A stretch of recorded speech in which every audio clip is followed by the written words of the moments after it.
Okay, so the question is, patient with rhabdo with some degree of renal failure, does bicarb make sense, basically? You want me to take this? Or? Oh, you can start. And how do you fluid resuscitate those folks, especially if it's a little old lady? Gotcha. So bicarb is a resuscitative fluid. So people forget how hypertonic it is. It is incredibly concentrated, especially if you're just giving an amp of bicarb as a push. People freak out about like how strong is the hypertonic saline that you're giving and so forth.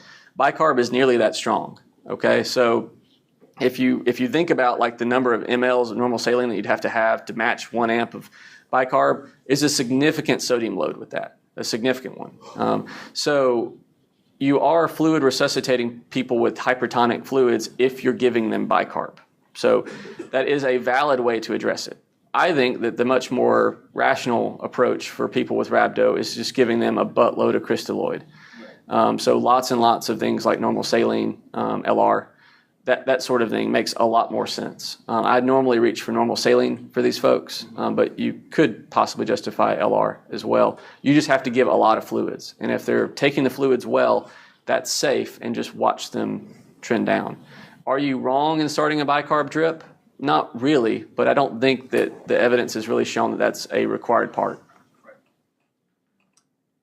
I do pretty much the same thing Dan does. They need fluids. You got to open up the kidneys so they don't get clogged up. Mix in, an amp of bicarb, just mix it with water or whatever, so you kind of are creating almost a slightly alkalotic normal saline.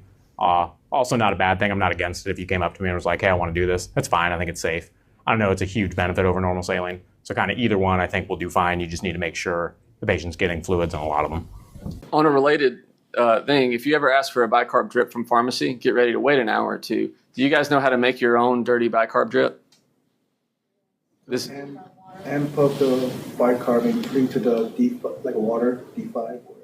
Yeah, so to make a approximately isotonic solution, you take 3 amps of bicarb and sink it in D5. Is approximately isotonic, slightly hypertonic. It's close enough for government work. But that's a classic thing they like to ask for TCA overdoses, which is one of the few times that you really have to get the bicarb drip rolling. But if you're ever wanting to make that for that rare patient that actually needs bicarb, which isn't very common, that's how you do it. And the fact that that's roughly isotonic, would I get mad at you if you had that going in the background at the same time that you're getting a couple liters of normal saline to this lady? There ain't nothing wrong with it. It's just you got to realize that's not superior.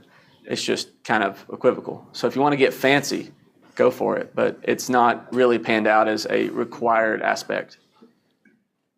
But the physiologic sense behind the idea of let's alkalize the urine and all that jazz, it's very elegant in the lab. It just hasn't shown patient-oriented outcomes. Yeah. Sadly. Next question.